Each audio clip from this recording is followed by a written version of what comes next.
Picture this: a dictator ordering his team to win or die, a match so violent it leaves 7 men bleeding on the pitch, a World Cup final decided by players secretly shooting up World War II military meth, and a qualifier that literally sparks a 100-hour war. If you think modern football is full of drama with VAR checks and Twitter meltdowns, you have absolutely no idea. The first 40 years of the World Cup were a lawless wasteland. We're talking blatant match fixing, players dragged off by armed police, referees demanding getaway boats to survive a final, and a global tournament saved by a dog named Pickles. This isn't just sports history. This is a story of political manipulation, absurd logistical disasters, and sheer, unadulterated chaos. So, sit back, because we are about to uncover the darkest, craziest, and most heavily buried controversies from the first 4 decades of the World Cup. Our story begins in 1930, during the Great Depression. FIFA awards the first global football championship to Uruguay. Let's kick things off with the Great European Boycott. Uruguay wanted this tournament so badly, they offered a financial blank check, covering all travel and building a state-of-the-art megastadium. You'd think people would jump at an all-expenses-paid trip, right? Wrong. The European nations threw a massive temper tantrum. Salty that the inaugural tournament wasn't in Europe, and dreading a grueling multi-week boat ride across the Atlantic, they launched a continent-wide boycott. Ultimately, only 4 European teams made the voyage, and only because FIFA president Jules Rimet essentially begged them to save his brand-new tournament. But the drama on the pitch was even worse. Enter the 6-minute blunder. Officiating was a disaster class. In a match between Argentina and France, the French are down 1-0, but launch a massive late counterattack. A French forward is clean through on goal, winds up to shoot, and the Brazilian referee blows the final whistle. There were 6 entire minutes left on the clock. Absolute pandemonium breaks out. Fans storm the pitch. The referee checks his watch and realizes he monumentally messed up, but half the players are already in the locker rooms. So he sends officials sprinting to physically drag the players, some already dripping wet in the showers, back onto the pitch to play the final 6 minutes. France's momentum was ruined and they lost. If you think that refereeing was bad, wait until you hear about the policeman's assist. The semi-final between Yugoslavia and the hosts, Uruguay, was a total circus. During a Uruguayan attack, the ball gets blasted completely out of bounds. It's a dead ball. But an on-duty policeman standing on the boundary line decides to join the action. He literally kicks the live ball directly back onto the pitch. A Uruguayan player casually crosses this illegal police-assisted ball into the box, and they score. Despite Yugoslavia screaming at the referee, he shrugs and lets the goal stand. Yugoslavia's morale shatters, and they get routed 6-1. This sets the stage for the madness of the 1930 final, the tale of 2 balls, and the final panic. Uruguay versus Argentina. The hatred between these neighbors was so toxic, neither trusted the other's equipment, fully convinced the balls were rigged. The terrified Belgian referee came up with a kindergarten compromise. Argentina used their ball for the first half, and Uruguay used theirs for the second. Predictably, Argentina dominated the first half, and Uruguay stormed back to win in the second. But the ball was the least of the referee's problems. Argentine star Luis Monti had received terrifying death threats targeting his family if Argentina won, and the referee was so convinced a violent conflict would erupt at the final whistle that he demanded a comprehensive life insurance policy and a fully fueled getaway boat waiting at the harbor so he could literally sprint and escape. If 1930 was a messy nightmare, 1934 was diabolical. Welcome to Italy, where the World Cup was weaponized as state propaganda. Before we even get to the dictator, let's look at Uruguay's sheer pettiness in the title defense refusal. Still furious about the European boycott 4 years prior, Uruguay flatly refused to travel to Italy.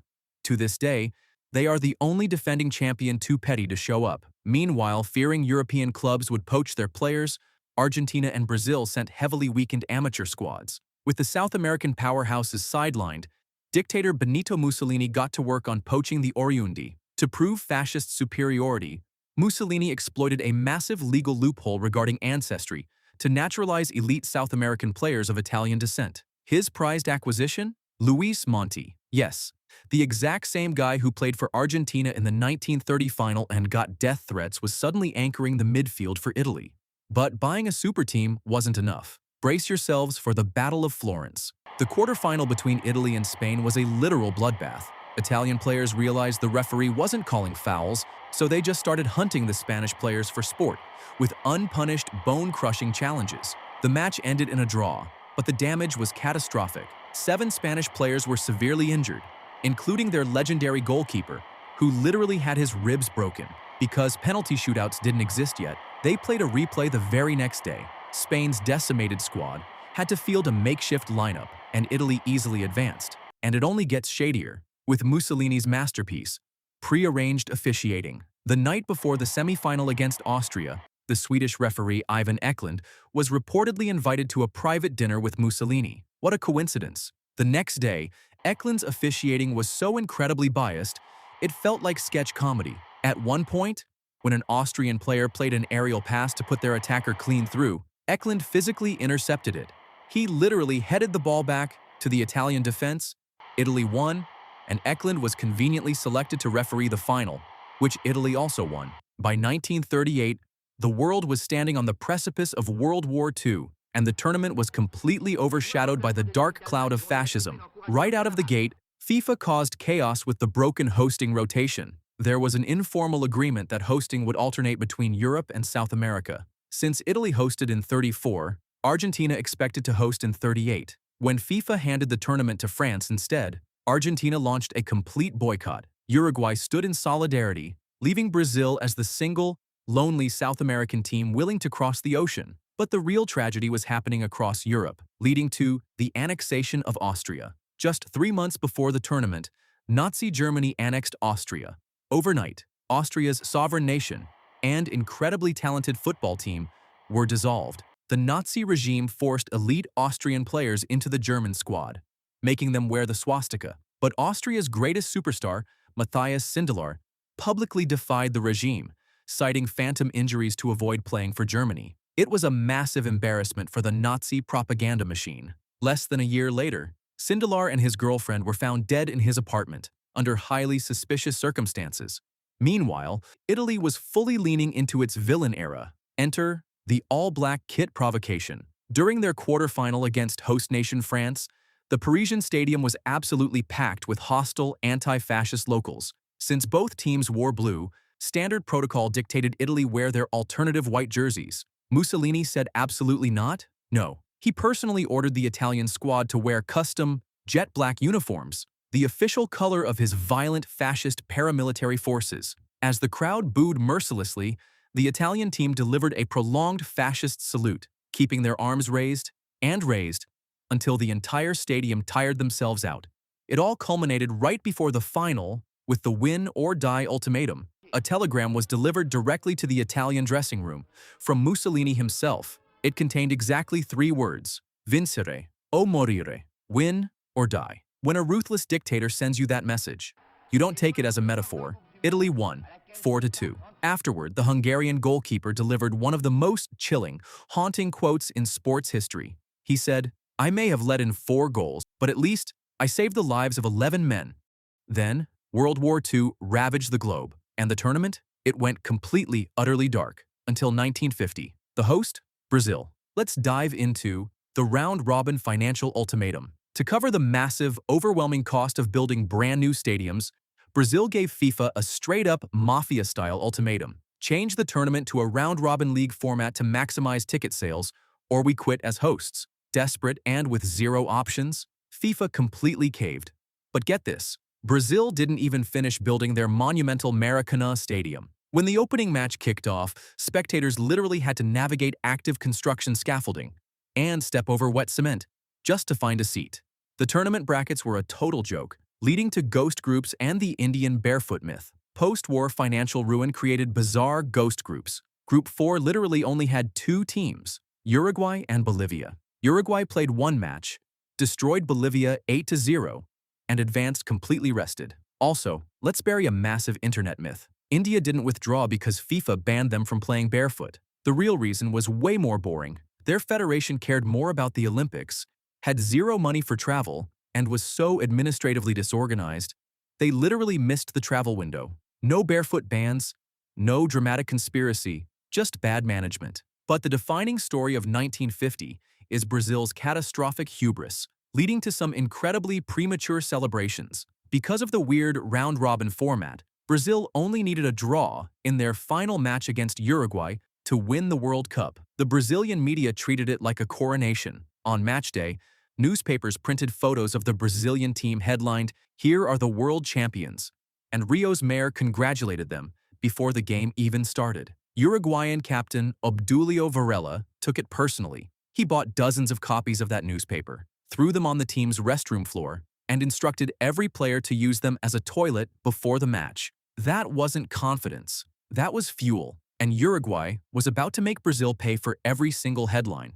That arrogance directly fueled the Maracanazo and the brutal, horrific scapegoating of Moacir Barbosa. Fueled by pure spite, Uruguay walked right into the Maracanã and beat Brazil 2-1. In front of 200,000 screaming fans, the stadium fell completely, utterly silent. The loss broke Brazil's collective psyche, and needing a scapegoat, the public directed horrific, racially charged hatred toward their black goalkeeper, Moacir Barbosa, ostracized and hated for decades. Barbosa later delivered one of the most heartbreaking confessions ever told. He said, "The maximum sentence in Brazil is 30 years, but I have lived in a prison for 50 years for a crime I didn't commit." The trauma of that day ran so incredibly deep that Brazil officially retired their all-white home kits forever, branding them permanently cursed. And that is the exact reason they wear yellow and green today. If 1950 was about hubris, 1954 in Switzerland was about raw violence and medically supervised cheating. Let's start with West Germany's tactical tanking and the Puskas tackle. Manager Sepp Herberger realized the group stage format was deeply flawed. Scheduled to play a legendary Hungarian squad that hadn't lost in 4 years, Herberger intentionally fielded his backup team. Germany got slaughtered 8-3. But this tank job manipulated the bracket and secured them an easier path through the knockouts. Even worse, during the blowout, a German defender delivered a bone-crunching tackle that fractured the ankle of Hungary's absolute superstar, Ferenc Puskás, crippling him for the rest of the tournament. But that was just a warm-up for the Battle of Bern. Hungary versus Brazil wasn't a football match. It was a gang war on grass. The referee called 42 free kicks, handed out 3 red cards, and when the final whistle blew, the violence spilled into the dressing rooms. Players and coaches started a massive, bloody brawl, throwing fists, kicks, and smashing glass bottles over each other's heads. But the craziest part of 1954 was the Pervitin methamphetamine scandal. West Germany met Hungary again in the final. Puskás was limping, Hungary was exhausted, and West Germany pulled off a shocking upset. But it wasn't a miracle. For decades, Hungarian players swore they saw Germans vomiting in the locker rooms. Fast forward to a 2010 study by the University of Leipzig. The West German squad was systematically injected with Pervitin, a military-grade methamphetamine used by Nazi panzer crews in World War II. Since FIFA didn't have drug regulations, Germany kept the trophy, but karma struck. German doctors reused unsterilized needles, causing a massive squad-wide outbreak of infectious hepatitis.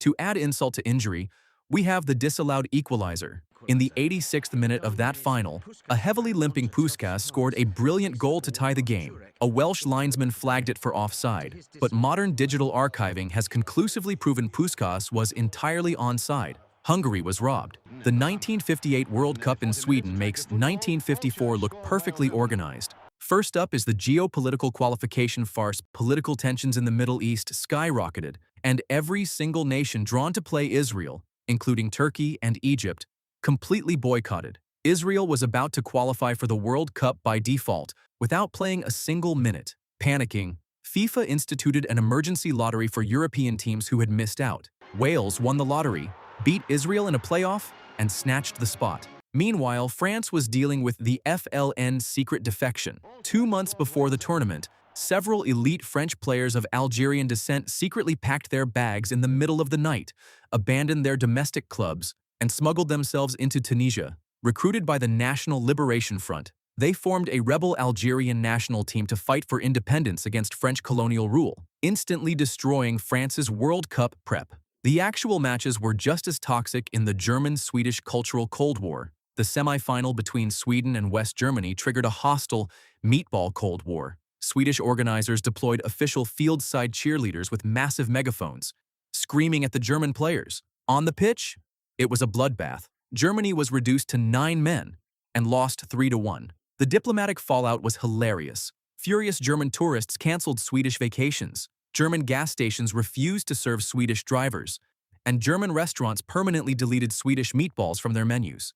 And if you wanted to watch this drama on TV, good luck. Welcome to the Television Blackout War. 1958 was supposed to be the debut of global live television, but the Swedish organizing committee got greedy, demanding astronomical broadcast fees. European networks called it extortion and refused to pay. This caused a massive television blackout across the UK, France, and West Germany, forcing millions to listen to the games on the radio. If you think TV blackouts are bad, mentally prepare yourself for 1962 in Chile, universally recognized as the most violent, dangerous month in football history. The chaos started before kickoff with the Italian-Chilean media war. Two Italian journalists wrote incredibly arrogant articles describing the host city of Santiago as a disgusting, crime-ridden slum. The Chilean press translated them, and the entire country lost its mind. The environment became so violently anti-Italian that the journalist had to literally flee the country in terror. This pure hatred spilled onto the pitch for the Battle of Santiago. The BBC described the Chile versus Italy group match as the most stupid, appalling, disgusting, and disgraceful exhibition of football. The first foul happened. 12 seconds in, by the 8th minute, an Italian was red-carded, but refused to leave, requiring armed police to physically drag him away. Police had to storm the field 3 separate times to break up gang fights. A Chilean player threw a perfect boxing-style hook into an Italian's face. The retaliation was a dropkick, directly to the neck. The match was such a nightmare that the English referee went home and specifically invented the modern yellow and red card system, just so this would never happen again. The entire tournament kicked off with the opening week bloodbath. Across the first 2 days alone, there were 4 red cards, 3 broken legs, a fractured ankle, and shattered ribs. One Soviet player had his leg completely snapped by a horrific tackle and tragically died from the resulting medical complications just a few years later.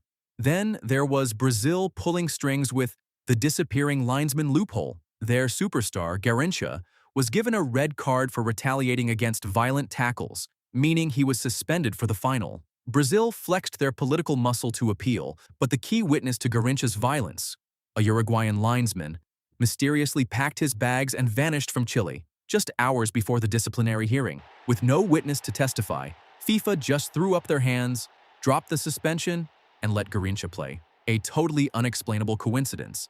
In 1966, the World Cup moves to England, and the controversies evolve from physical violence to geopolitical conspiracies. Let's start with the Great African Boycott. Before the tournament, 31 African nations collectively walked away, protesting a deeply unfair FIFA ruling. All of Africa, Asia, and Oceania were lumped into one bloated qualification zone, and even the winner still had to play a European team in a playoff just to get in. African nations argued the system was explicitly designed to keep the tournament strictly European and South American. The boycott embarrassed FIFA, and by 1970, Africa finally received its own guaranteed slot.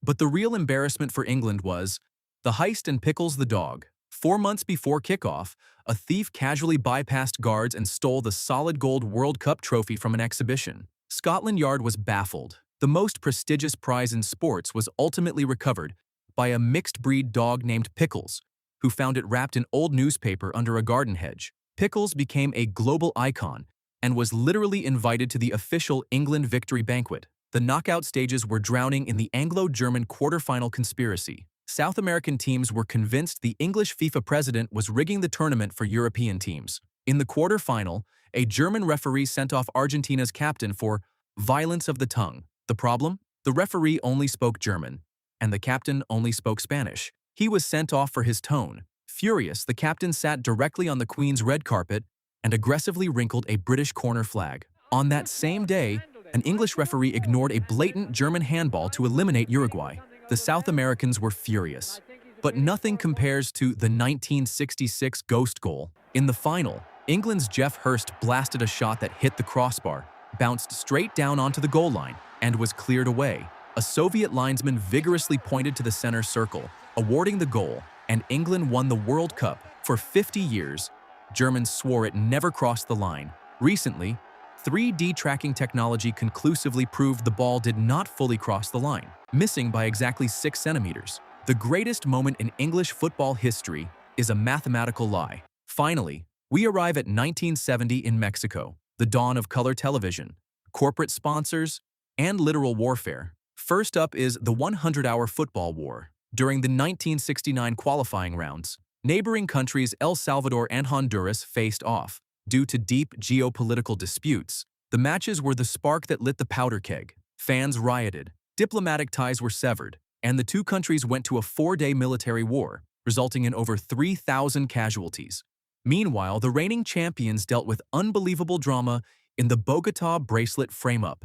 While doing altitude training in Colombia, England's legendary captain, Bobby Moore, was arrested for supposedly stealing a highly expensive diamond bracelet from a hotel. The British government had to launch a massive diplomatic intervention, convinced this was a coordinated frame-up designed to mentally break the English squad. Due to a complete lack of evidence, Moore was eventually freed just days before the first match. But the real enemy in 1970 was the executives behind the extreme midday television kickoffs. Because European broadcasters paid top dollar, they demanded live primetime games. Due to the time difference, FIFA forced players to kick off at 12 p.m. local time. High noon in the blistering Mexican summer heat at extreme altitude was a severe medical hazard. Players suffered acute dehydration and dry heaved on the pitch. Managers screamed it was a corporate crime against human health, but the television money was too good. And to cap off this absolute circus, we have the free kick hijack. Rules were basically optional. In a match between Mexico and El Salvador, the referee awarded a free kick to El Salvador. A Mexican player casually walked up, took the free kick for himself, passed it to his striker, and scored. It was a blatant rule violation. Yet the referee gave Mexico the goal. The entire Salvadoran squad swarmed the referee, and when they finally restarted, a Salvadoran player intentionally booted the ball directly into the stadium stands in pure defiance. That perfectly sums up the first 40 years of the World Cup, a beautiful global game undermined by dictators, corporate greed, petty rivalries, and jaw-dropping incompetence. Which of these insane controversies blew your mind? The military meth, the getaway boat, or Pickles the dog? Let me know in the comments. Make sure you subscribe because in next part, we are moving into 1974 and the birth of the modern corporate FIFA mafia. You won't want to miss it.